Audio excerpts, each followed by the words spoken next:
Vancouver lets this go on for a week. They talk to Rick Tocchet, thinking that he's going to come in and save the day. And the fans are cheering, Bruce, there it is. Bruce is crying behind the bench consecutive nights.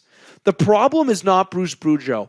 It is the front office, obviously, Jim Rutherford, who I thought was a successful GM. And you know what? Maybe one day he'll be a guest on the show and I can just call him out on it. But having him in that front office and all the winning that he has, this is good optimism for Canucks fans. Maybe this will be a good change. The actions, the way he handled it, which, let's be fair, there's probably people pulling the strings for him. He ultimately did not show that Jim Rutherford respect that I was giving him. I have lost respect for Jim Rutherford and the Canucks office. Bruce Boudreau was not the issue. The problem is with the Vancouver Canucks.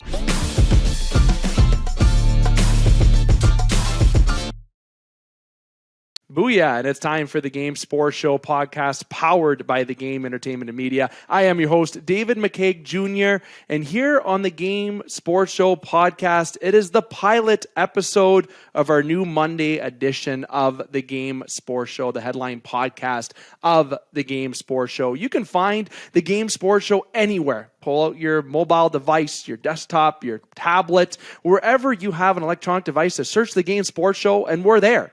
Search on any audio platform, as well as on YouTube to the TGEM Network YouTube channel. Again, that's TGEM Network on YouTube. You can check out the Game Sports Show in the sports category of TGEM. Now, going to get through some housekeeping items here and state the agenda for this show before we get into the meat and the potatoes of this edition. But firstly, I got to give love and a shout out to producer of the Game Sports Show, newly on board and very happy to have his expertise, and just a long friend of mine that's through high school, has also been a friend of mine throughout the entirety of this podcast. He's been a follower of the show and very happy to have him as a part of the producing side of the Game Sports Show. The one and only Mike Tassone. So again, shout out to Mike Tassone for all the produced content that you're going to see here on the Game Sports Show podcast. Now, the Game Sports Show has been through many different editions since its existence in the beginning of 2016. Technically, we started on December 2015. We were called Coffee with the Coach,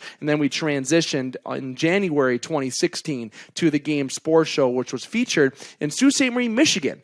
And then it was on live radio on Eagle 95.1. Then the rest was history through Podomatic, through Podbean, through SportsCenter Bar and Grill here in Sault Ste. Marie, Ontario, through recording through a cell phone to now here sitting inside the TGEM studios with the producer on the other end. We have certainly done a lot of growth since 2016. And a lot of editions you can catch up on the Game Sports Show, including the Game Sports Show Special Edition podcast, which is an interview podcast, as well as you can check out Top Shelf, which is hockey podcast. You can also look at the In the Pocket segment, which is a football podcast, Strike Zone, which is a baseball podcast as well, and many more editions that you can enjoy on the Game Sports Show, all of which you can also check out through TGEM, and again through TGEM.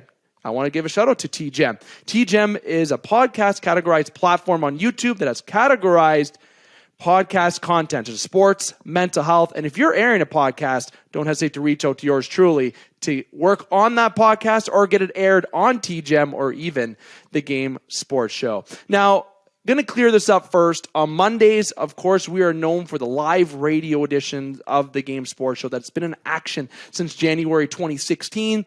And ever since that's been going on, that's where the Game Sports Show has grown into all these other shows. And unexpectedly in September of 2022, co-founder of the Game Sports Show, Scott Nason, tragically passed away and unfortunately left a hole with the Game Sports Show on that Monday edition.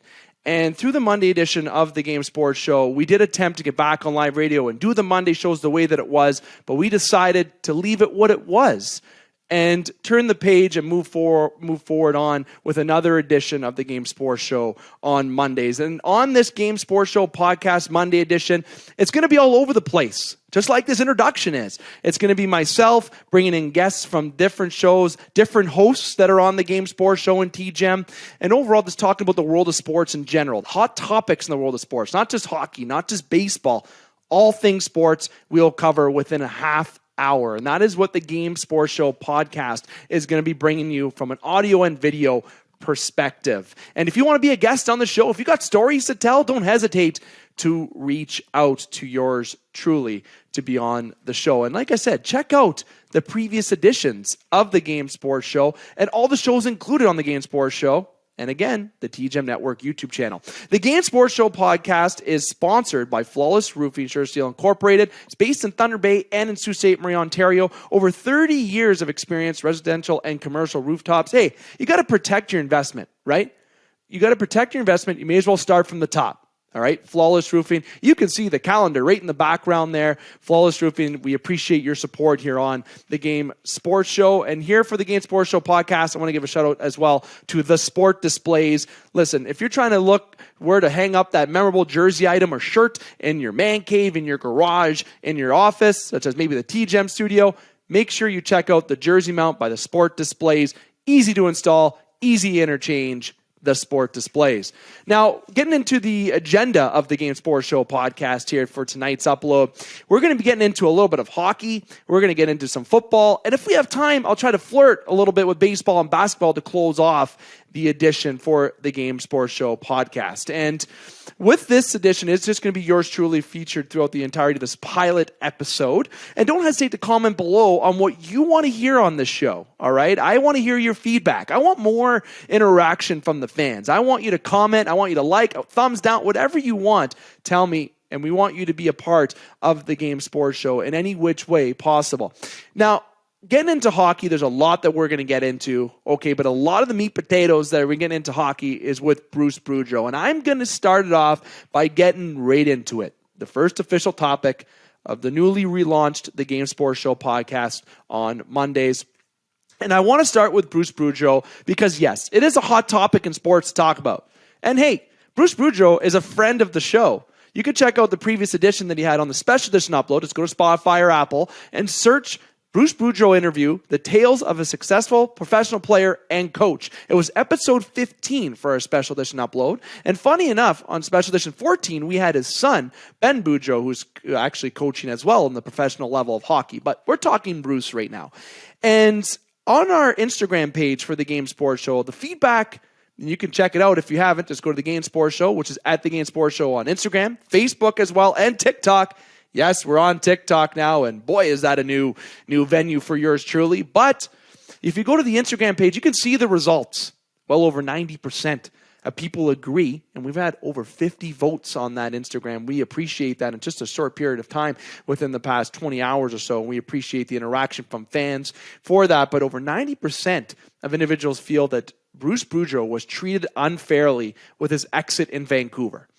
I had my comment on there. You can check that out, but I got a lot to say here. Yes, is it a little bit of bias? Perhaps because he is a former guest, but let's speak truth, and I'm only going to speak honestly on this. Bruce Boudreau has been a coach in the National Hockey League for a long time, and a lot of people don't know this. Bruce Boudreau held the record in the Ontario Hockey League for the most points in a season before he was passed by a few players, and I'm not going to lame out those players because, like I said, we're talking Bruce right now. But in the world of hockey, he has made his mark, both as a player and now as a coach. A lot of people know Bruce from what he did in his time with the Washington Capitals. And then, yes, you have questions about how he was with Ovechkin. But again, check out the Bruce Boudreau upload we had. All the tales in there, including when he said he would be open to being an assistant coach in Toronto. Ooh, that made me excited. But you know what? Vancouver came a call in a little shortly after. I don't know if Vancouver tuned into the podcast, but hiring him was a great decision and relieving him was a brutal decision. Now, let's go back to last year. Bruce Boudreau gets hired in Vancouver. And after he gets hired, he turns around the organization.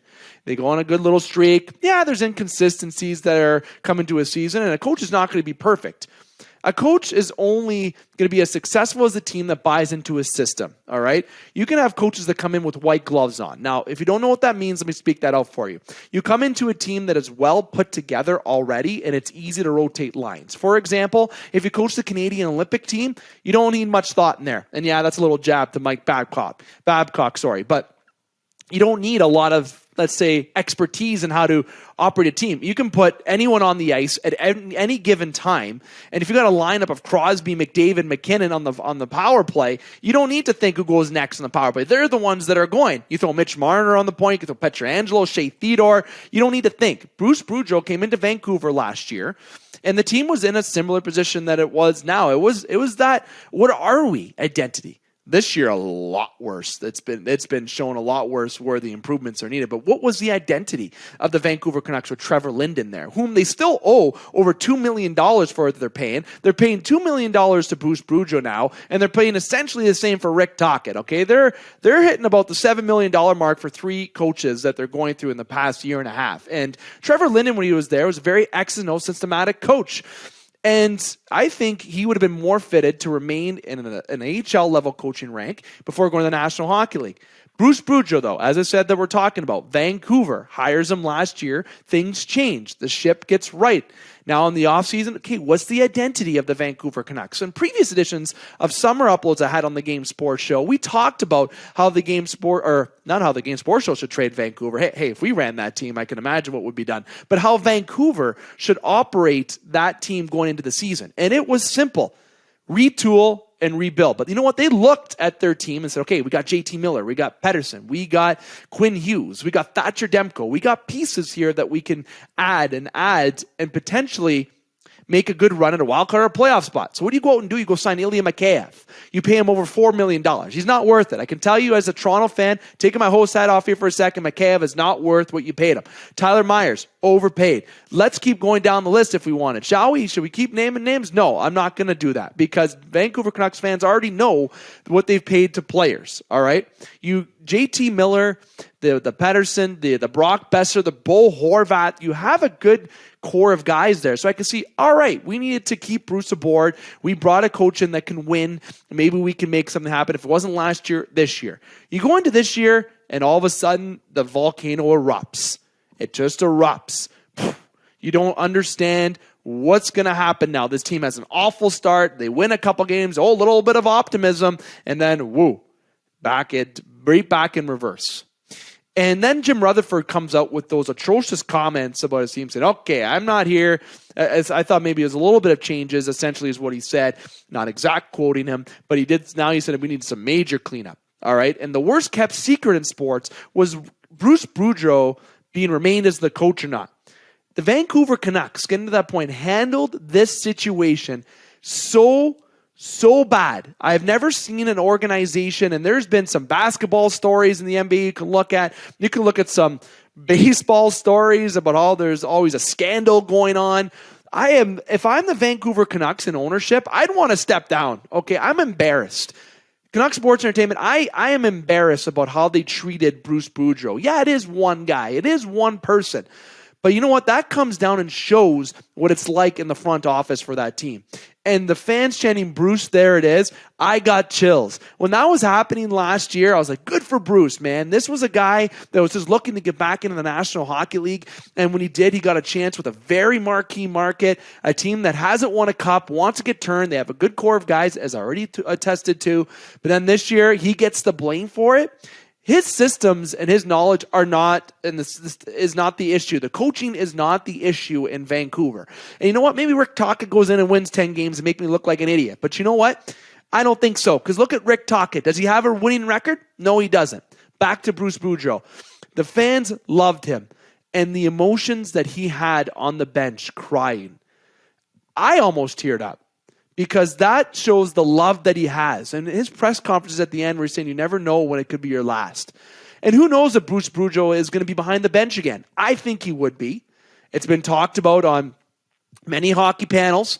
You can check out Saturday night. There's Elliot Friedman. I'll give him a shout out here because he's always given some good facts. He said that he feels this will open doors for Bruce Boudreau and other teams. And I agree so. I agree that this will open doors. Will he be a coach?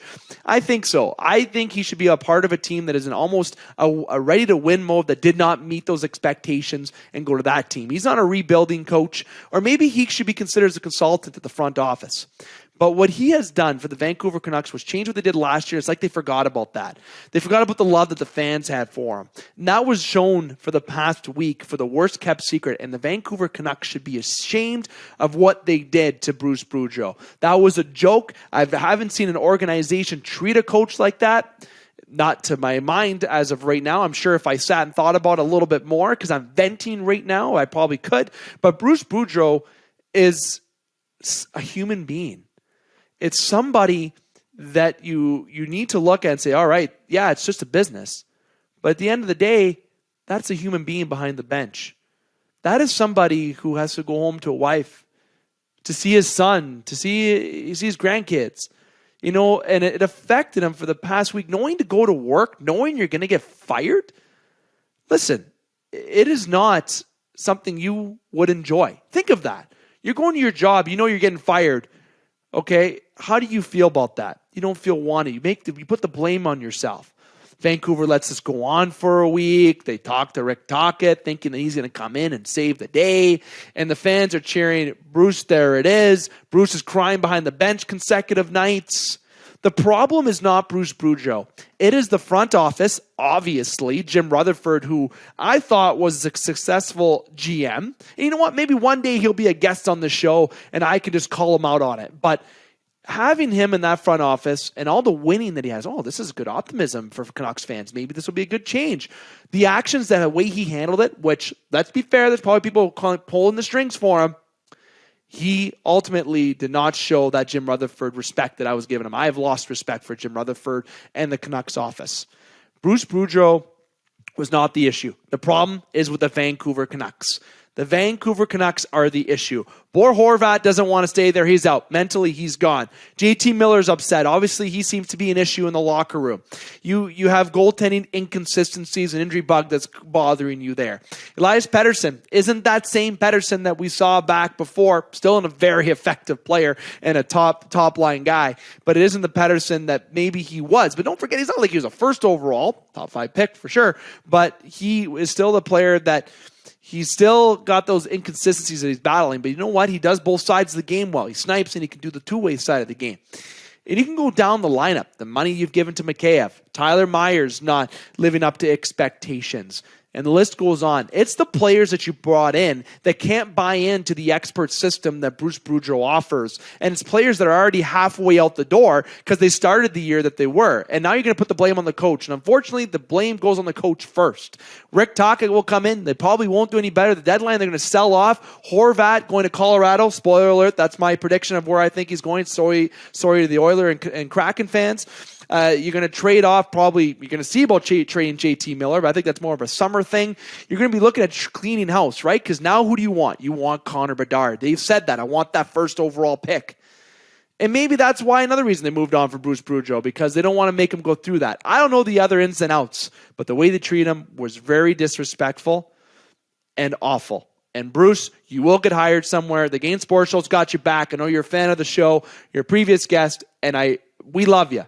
And I know Brendan Brooks, co-host on the Special Edition Uploads, loves you. He was disgusted about all this as well. All the hockey fans are disgusted. And to the 10% of the people that voted on Instagram, you obviously have a different opinion and you're entitled to that. But the other 90%, I side with you because this was completely poor on how they treated Bruce Boudreau.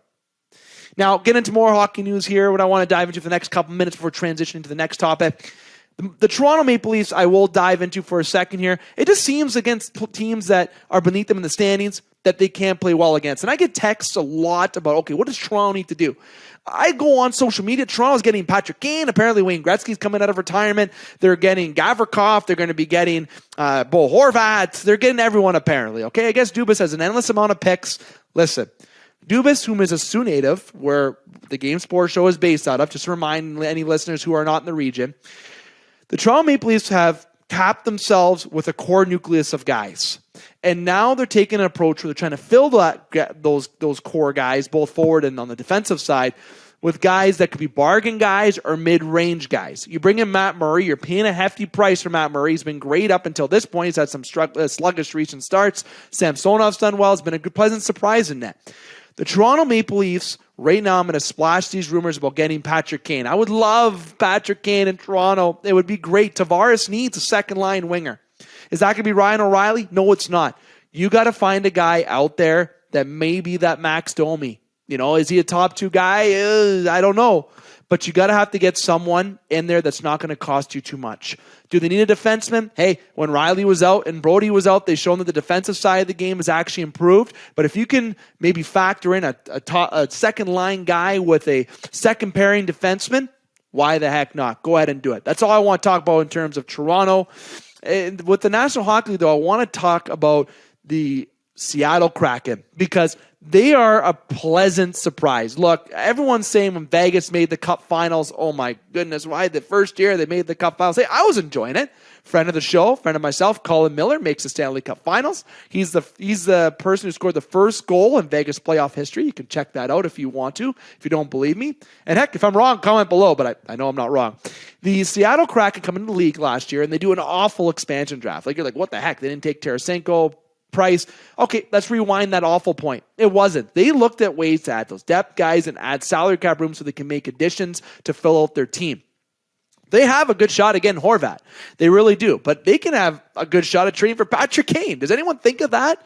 Does anyone think that maybe Patrick Kane, going home to Buffalo, hey, I love that story, but it won't be this year, maybe next year in free agency. Why doesn't Seattle sneak in, and use their tentacles to grab Patrick Kane? Doesn't that make sense? They have the money to a degree. They can move out the assets. They're making a good run this year. They actually have a team that is not like you're like rebuilding. They have a team that you can actually make a good run at it. In the Western Conference, it can be open. Winnipeg, there's a team that, hey, do they want Jonathan Taves because he's from Winnipeg? No, the money's pretty expensive. You're going to have to get a third team involved there. And Seattle might have to pull out a Tampa Bay Lightning trade, but that fears me, that team right there. Patrick Kane, Tampa Bay, Patrick Kane, Seattle. Tell me, that does make sense. Trades are going to be at full force this deadline. I think it's going to be one of the best deadlines we've had. And if you disagree with me, please let me know. I want to know your feedback.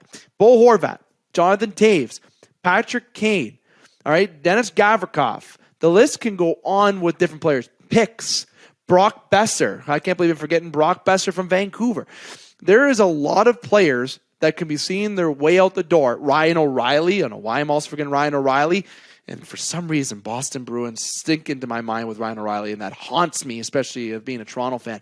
But this trade deadline is going to be very active. But at the same time, to overpay in the summer and overpay for a free agent, it's different than paying in the trade deadline. You're paying to win. You're gambling. You're at that blackjack table. You're gambling. You're throwing that extra money down. You're telling the dealer to hit because you're gambling on yourself and you're believing that you have the card, or your card is not going to be the bust card that's coming out over the dealer's hand, and you're going to win that hand. That is what GMs do at the trade deadline. They're gambling. They take on their group. If you got a team that's moving out a bunch of players and bringing in new guys and trying to win, that philosophy is not going to work. You have to take out what you need to bring in what's required. All right. For example, Toronto, Alex Kerfoot, he's expendable. Salary cap open up. Maybe that's somebody you can look at making a piece of the trade. Nick Robertson is somebody they can look at making a piece of a trade. Edmonton Oilers, they should be active. Seattle, be active. There's a lot of active teams more so than seller teams. But it's going to be interesting on how the trade deadline goes out. And for the hockey side of things today, that's what I wanted to get into, was the Bruce Boudreau and the trade deadline. And lastly, the point I want to get into hockey is with the referee. Now, I'm not here to talk about anything with refereeing. There's been a lot of criticism to the referees in the National Hockey League this year and throughout the entirety of sports. And there's a program that I know in terms of referees supporting other referees, and like I said, I support that side. I support the fan side, though. When if there's not a call, I'm the one looking at the TV saying, hey, Zeebs, what are you doing? All right, make that call. I'm talking to TV thinking that my call is going to make the decision or change the mind of that ref. Wes McCauley, but the referees, again, back to the Bruce Boudreau point, are human. There's going to be human errors. It's same if you got robot referees. There's going to be robotic errors too. Do you guys own a computer? You're listening to me somehow. Does your cell phone or computer work all the time? Look, it can't be perfect, but that's why we have video review. And I think if there's something that can improve in the National Hockey League to help with the officiating, it is on the referee side with review side of hockey. All right. And maybe looking at reviewing penalties that happen that shouldn't. Yes, you take away the real time in the game, though, and that human-like effect. And that is something that people have to consider. I am not pleased a lot with some of the ref calls, but at the same time, we have to understand it comes with all sports, football, baseball, etc.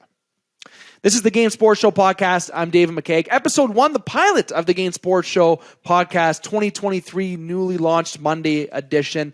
We've talked hockey, and I want to give a special shout out again to Flawless Roofing in Sault Ste. Marie, Ontario, and Thunder Bay. 30 years of experience. Listen, protect your investment. Start from the top. I'm only going to have time to dive into football, and I might try to get a little teaser for baseball. But hey, I got a little animated about Bruce Boudreau, and that's exciting. All right, I'm going to try to keep it within the context. Now I got the producer on the other side. Got to make sure I try to work on my time management skills. Football, oh my goodness, what a weekend in football. Now, if you look at the Pick'em, the In the Pocket podcast, which is recorded every Wednesday during the football season, and now I used to host that. Now we have a rotational host format that you can check out on the Game Sports Show. My Pick'em has been great all year. Over 60% accuracy. Yes, I still finished second, but this week, yikes. My picks were not correct, but I did gamble a lot. I think I went with my heart more. I wanted the Cinderella story with the Jags over the Chiefs. I was nuts thinking that the Jags can beat the Chiefs in the playoffs, but you know what? Mahomes gets hurt. Oh, maybe my gamble looked right. And no, I didn't gamble any money on anything this weekend. But Lawrence and the Jaguars, they put up a decent fight against the Chiefs, okay? But they were just the team that's a step ahead. Mahomes, that would have been the most talked about thing if he would have lost. It still is a talked about thing, and he won with his ankle and seeing how things go with this week. I guarantee when he left the field, I know he was angry, but he left the field. He was already at the doctor's. He probably stayed overnight at the field, okay, to get his ankle looked at. But that was a battle. Mahomes just staying on the field, wanted to stay, wants to win that another Super Bowl. That heart is something that you can't teach. He was so animated and emotional. That game was probably the most exciting game for the weekend for me, unfortunately. The Giants did not do well against the Eagles. We know that. There's not really much to get into. I did predict the Eagles. That was the only game I got right this weekend, unfortunately. The Giants had a very good season, though. They exceeded expectations, in my opinion. But the Eagles are as well. But the Eagles just showed again how they were the better team. But that game on Saturday afternoon really had my attention. But I thought the Sunday afternoon game between the Bengals and the Bills, and I was wondering why the Bengals and Bills wouldn't have the nighttime game. But then I realized that there's a new show out called The Last of Us that airs at night, and it's very popular. So I'm actually happy there was this afternoon game, because if there was a game I was going to miss, it was the Cowboys 49ers. I did predict that the Cowboys were going to beat the Niners in that game, but again, I was wrong. But I want to go back to the Bengals and the Bills. Oh, Snow Joe. Oh, Snow Joe is fantastic, isn't he? Oh, the Bills just cannot get over that hump. They were my Super Bowl favorite this year. They could not just beat the Bengals. The Bengals are hungry. They want to get back to the Super Bowl. They tasted that loss, and they want to get there. And we got an exciting matchup for the Bengals and Chiefs this week. The week that I would like to say the weekend, for football, that really caught my eye was that it happened almost as expected. All the teams that won were the teams that were expected to win, to the exception, there may be some people that have a difference of opinion between the Bengals and the Bills, okay? If you look at either way, this weekend provided football content that was Mahomes driven on Saturday, then Snow Joe on Sunday. And Snow Joe throwing TikToks up, throwing the football, turning around. The guy has swag. Not only does he dress absolutely impressive, the guy plays on the field like he's been in the league for 20 years. The Bengals have a treat there in Snow Joe. I like that. I like that nickname that I was seeing all day today. But the Bengals were just able to contain the Bills. The Niners were able to contain the Cowboys. And the big thing, the storyline this weekend, was the Chiefs were able to hold adversity and power away to win against the surging Jags. And if you're a Jaguar fan, get excited. It makes you want to play there as a player. It might be time to start taking notes about Trevor Lawrence and the Jaguars, because next year, they're going to be something. And the last thing I'll say about football, Detroit Lions fan, which is a big listener base of the Game Sports Show, Jared Goff, not an interception since that Green Bay game in November. Impressive. They better keep him. The Detroit Lions, the most talked about football team right now, and they're not even the playoffs. When I look on social media, everyone's loving what the Lions did. And it was something very impressive to capitalize at the end of the year, and they made a run for it. They made it exciting. Heck, my Pittsburgh Steelers, I thought were going to be just one of the worst teams in football. Mike Tomlin keeps the record alive. This NFL season has been full of surprise, yet full of excitement in the playoffs this week. It didn't change anything, but I'm saying something about the Lions here quick. Jared Goff, that's the guy you can believe in. He's truly shown how he can lead a team. Players, again, just like with the Jaguars, makes you want to play there. And to see the Lions and the Jags get better, times are changing in the world of football. For In the Pocket, we will have an edition this upcoming Wednesday, which is January the 25th. The expected host of that edition is to be AJ Russell. I will be on the panel with Justin Heichel and the usual crew. Make sure you keep an eye on uploads on the Game Sports Show for that. Now, I was not going to get into the last topic, so I will to say out loud for baseball. The only thing I want to touch on is, yes, I miss the baseball season. I really do. I really do. The Blue Jays doing this renovation. Whew. Whoa. All right. You got my attention. You could be in the 500 levels now where, people just, you could not see. Everyone looks like a little ants.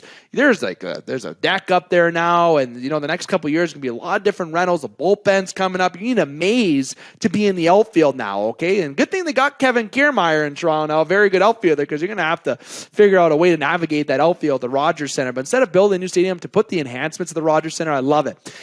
I had a friend that was at the 2015 Jose Bautista bat flip, and he said he was right behind home plate at the second deck, just right over the ledge, and he saw Bautista hit that home run, and the stadium, because it was closed, don't forget, because it's cold. When when October hits here in Canada, a little bit chilly. Bautista hit a home run, did the bat flip, as everybody knows, and my friend who has been in a lot of different stadiums, a lot of packed houses, has told me that he's never felt a stadium, an arena, shake as much as that is. So the Rogers Center, when that place is packed, it's Canada at its best. That is Canada. The passion that we have at the Rogers Center, that's what's defined for Blue Jays playoff baseball. It wasn't this year when they blew that 8-1 lead against Seattle, but the Jays made some necessary moves and trades to better the team. People may disagree, but heck, aren't they bettering that stadium? Oh, comment below on what you think. I'm excited to see how the finishing touches of that looks like. Wow, that really flies by. 33 minutes approximately with yours truly here for the Game Sports Show podcast, powered by the Game Entertainment and Media, sponsored by Flawless Roofing, Sure Steel Incorporated, and also shout out to the Sport Displays. Now, I saved this for the ending of the show, but there's been a rumor about the TGM Network name change. Apparently, some things got out. I know which staff member mentioned a few things, and I was fine with it, of course. But the rumors, yes, I will be addressing that in the near future in regards to a TGM name, but listen, it doesn't change TGM, because TGM is still what it is, and it's still going to be what it is. So because you hear something doesn't mean that it's true. Okay, I want you to recall that there. And with TGM, if you're hosting a podcast and you want to get it on a platform, reach out to me. I'll put it on there for you. I'll get you on this show. Hey, we all have a similar goal together, and that is to accomplish getting our views out into the world and providing entertainment. And we know the Game Sports Show does that. Yeah, we're on the sports category of TGM. It's a separate entity than the Game Sports Show. But if you have a podcast, I want to air it. If you have a sports podcast and you want it on the Game Sports Show, that's fine. We'll air it on here. The Bitter Rivals guys do that. You can check them out on TGM too. They're fantastic. Now, upcoming shows of the Game Sports Show, you can check out our recent special edition upload. Our recent special edition upload was with Kelly Rudy, and you can see that on our Instagram, on our TikTok, and Facebook. Episode number 59, and yes, he talked about that 1993 Game 6, Leafs and Kings. I was only 2. I don't remember that. Obviously. I was still in diapers calling the floor, but I'm sure I gave a tantrum when Gretzky didn't get that call against him when he should have. That obviously led to a Game 7 loss to the Toronto Maple Leafs. But you can check out that special edition upload. We will have another one coming up within the next 10 to 14 days. There'll be more details about that. We'll also have it in the Pocket edition, as I mentioned, on Wednesday, and we have an upcoming Top Shelf edition. Going to announce that episode in the very near future. We're just figuring out some dates for that as well, and you can check out all different content on the Game Sports Show. And special shout out to the loyal Monday listeners. The GameSportsShow.podbean.com is still active. That's the site that Scott ran. I will still keep it going for the near future here before we transition fully in the next coming months. But all previous editions, over 1,500 uploads of the Game Sports Show content is on there that you can still access for this episode. But I encourage you, if you're on Podbean, come on over to the YouTube channel, get on to Spotify and Apple, Google and Amazon podcast platforms, get on there, and you can enjoy hearing the Game Sports Show content on a different level. But hey, if you like listening on Podbean, We're still there. I want to make sure I clarified that. And this Monday edition is a change from the Monday show that we usually do, as I mentioned at the beginning of the show. This is not a continuation of that show. What was great is now being halted. I want it to be remembered as being great. This is a new chapter for our Monday editions of the Game Sports Show, and very excited to bring this to you. We're going to have multiple guests in totally different format here for you to enjoy. And last but not least, the producer of this episode for the Game Sports Show podcast, powered by the Game Entertainment Media pilot episode, Mike Tassone is the man, all right? This guy and I go way back. I was probably that annoying guy in high school where he was like, who's this guy? Okay, I didn't play football. I didn't even play high school hockey. I thought I was going to the show, okay? I was that high school guy thinking I was going somewhere, but Mike has always been a great guy. He's been a friend of mine, and we have some memories. We were in Toronto at one point together, which I don't know if Mike remembers, but we had a good time in Toronto many years back. I want to say many, but it's not that truly long ago. I think it's within the past decade, but I want to give a shout out to Mike Tassone because of the excellent work that he is obviously going to do on this episode, but all the background assistance that he's done with me up until this point with our changeover this year. And he's going to be a big part of our, on the producer side of the video uploads for this Game Sports Show podcast. And he's going to have a little bit of involvement as well, with specialist uploads as well. So you'll see a lot of Mike Tassone and a lot of me giving love to Mike. So I want to say again, thank you to the one only Mike Tassone. He does great stuff. All right, you'll see this just on this upload. I want to give again special shout out to our sponsor, Flawless Roofing. Thank you again, and I want to thank you, the listeners. Make sure you like, follow, and subscribe on all the platforms of the Game Sports Show. You don't want to miss any of this content. It's a big year for the Game Sports Show, and also for the separate entity, the Game Entertainment Media platform. A lot of big things coming. You don't want to miss it. All right, it's been your host, David McCaig, bringing you this pilot episode of the Game Sports Show podcast, powered by the Game Entertainment Media. We remind you to keep your stick on the ice, swing your bats, catch your touchdown, drain your threes, and shoot your shots. Booyah.